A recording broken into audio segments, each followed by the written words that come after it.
السلام علیکم U T V global کے ناظرین، میں ہوں آپ کا میزبان مان اللہ قائم خانی۔ ناظرین، امید کرتا ہوں کہ آپ سب خیر وافیت سے ہوں گے۔ ابھی کی آپ کو بریکنگ نیوز شیئر کرتے جائیں کہ ڈاکٹر عافیہ صدیقی اور ڈاکٹر فوزیہ صدیقی کی والدہ ڈاکٹر عصمت صدیقی صاحبہ جو ہیں وہ اس دنیا سے پردہ فرما گئی ہیں۔ جی ہاں، یہ ابھی کی بریکنگ نیوز ہے کہ ڈاکٹر عافیہ صدیقی کی والدہ جو ہیں وہ اس دنیا سے چلی گئی ہیں، لیکن جاتے جاتے وہ موجودہ دور کے حکمرانوں پر ایک سوالیہ نشان چھوڑ کر گئی ہیں، ایک غم جو ہے وہ اس دنیا سے لے کے گئی ہیں۔ اپنی بیٹی کی رہائی کے لیے انہوں نے بہت زیادہ کوششیں کی۔ ڈاکٹر فوزیہ صدیقی جو عافیہ صدیقی کی بہن ہے، انہوں نے بہت زیادہ کوشش کی اور عافیہ صدیقی موومنٹ کا حصہ بھی رہی، اور انہوں نے اپنی بیٹی کی وطن واپسی کے لیے، جو کہ آج بھی امریکہ کی قید میں ہیں، بہت زیادہ کوششیں کی، اور لیکن اب وہ اپنے آخری سفر میں بھی اپنی ایک خواہش اپنے دل میں لے کر چلی گئی ہیں۔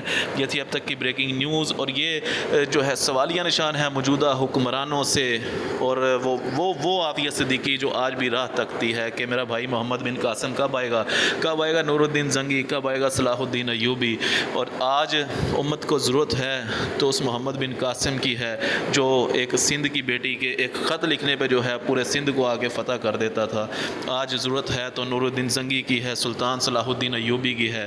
یہ آج ڈاکٹر عافیہ صدیقی کی والدہ جو اس دنیا سے گئی ہے، ہم دعا کرتے ہیں کہ اللہ پاک ان کے آخری سفر میں جو ہے مزید کامیابیاں عطا فرمائے۔ اللہ پاک ہمیں معاف فرمائے کہ ہم اپنی بہن ڈاکٹر عافیہ صدیقی کے لیے کچھ نہیں کر سکے، اور ان کی ماں جو ہے وہ یہ ایک دکھ لے کر اس دنیا سے گئی ہیں کہ میری بیٹی میری زندگی میں رہا نہ ہو سکی۔ اس کے ساتھ اپنے میزبان امان اللہ قائم خانی کو دیجیے اجازت، ملتے ہیں اگلی ویڈیو میں، تب تک کے لیے اللہ حافظ۔